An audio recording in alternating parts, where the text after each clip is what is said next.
first generation, usually the father or mother who starts the business, views the business as something that is to provide for their life, more like a job than a business usually in the beginning.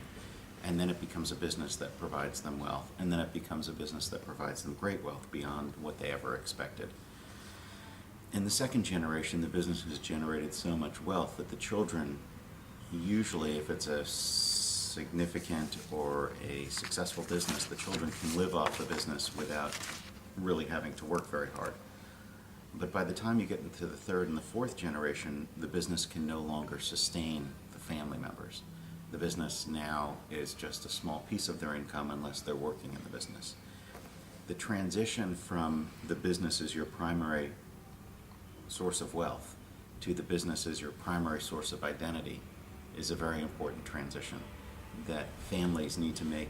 Hopefully they start thinking about it in the first generation, but as soon as they can start thinking about it, they need to think about that, because the business cannot provide that level of wealth. The growth rate has to be in excess of 25%. It's just not, it's not feasible for most families, especially if you look out over 2 or 3 centuries.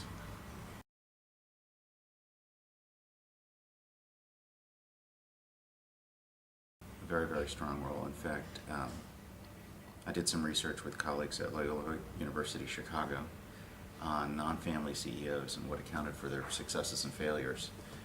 And what we found was, in interviewing the successful non-family CEOs and their families and the unsuccessful non-family CEOs and those families, was that the success of the non-family CEO was very much accounted for by how actively he or she managed the family and the family cohesion.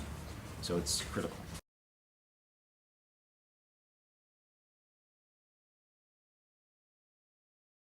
There are several roles for values. And one role for values is the cohesion that it provides for family members. They feel connected because of their values. Another role for values is it provides in the defining of values, or in the redefining of values, if you will, meaning the joining again to the values. The family members connect through conversation and their shared value system. But perhaps to me, the most important aspect of family values is that values create for family members and for employees in the business guides for behavior. They create actual boundaries for behavior. So, for example, a value may be, we're always honest. Well, that means if I'm an employee, I know if I'm dealing with a customer, I have to be honest because that's our value. So I don't have any of the other options open to me.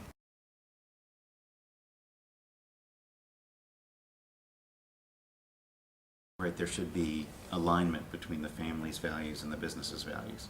And the sharing should happen more through actions, storytelling, other actions, than they should be shared. Not that it's bad, but more through the actions than through the written statements.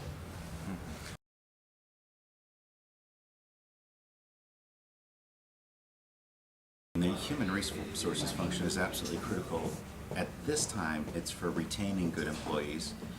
At this time, it's for keeping good employees committed when you've had to reduce their hours worked or their levels of compensation. And the human resources people are very good at those things. They're also very good at programs to build unity throughout the organization, to educate workers. Educated workers are the ones who can understand things a little bit better and are more capable of doing more jobs and doing more jobs than they would have in other economic circumstances.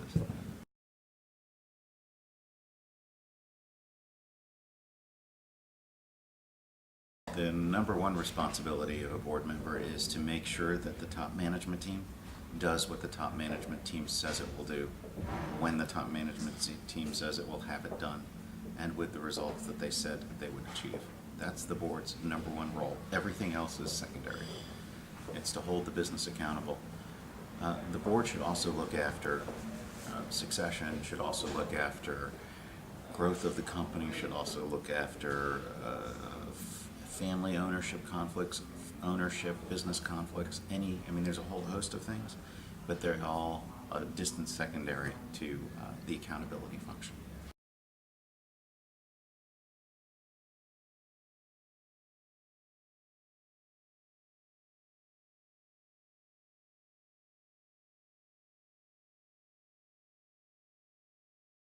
The entrepreneurial spirit, the sense of responsibility, the sense of wanting to work with your brothers and sisters and take care of others is something that's built into children between the ages of 2 and 5.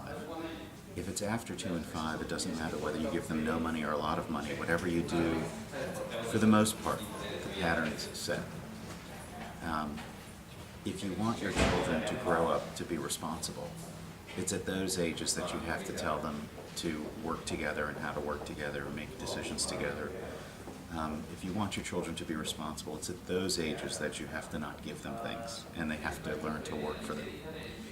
A child that learned at the age of 4 to 6 that they can get anything they want when they're 12 and 15, they're not going to be able to make the transition to having to work for what they want. And in terms of money in general, what I say, with a lot of money is like having a swimming pool. And if you're going to teach your children to swim, you don't take them to the deepest part of the ocean and drop them in. You take them somewhere where it's safe to swim. You give them a little bit of money, let them learn how to get used to it, let them learn to be with that little bit of money, let them learn to make mistakes with the little bit of money and come backwards.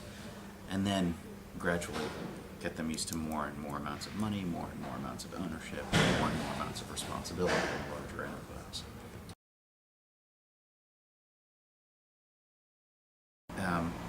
I believe it's a good idea if all parents of particularly of significant family businesses understand that what they want to encourage and train their children to be are good owners.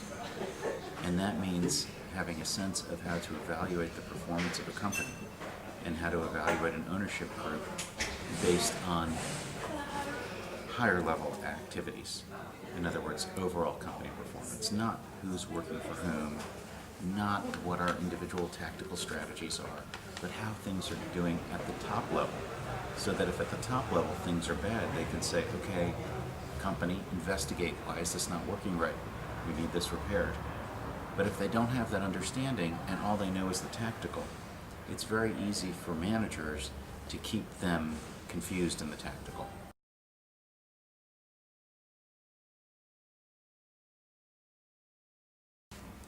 That's a great question, so I'll give you a great answer. You know, you have Jeef here, which has done some wonderful things, and recently a great person, wonderful entrepreneur, Jerry Roundhorst, who started a construction company, supported the creation of what we're calling Family Enterprise USA, which will be somewhat like Jeef. And so the answer is no, we don't believe that they know. We don't believe that family businesses know enough of the importance of family business to the economy in the U.S. And we want to support that and make that better known so that not just national level politicians, but people at every level have a keen awareness of the role of families in the society and in the economy. And that's an organization I'm very committed to, and we'll move forward.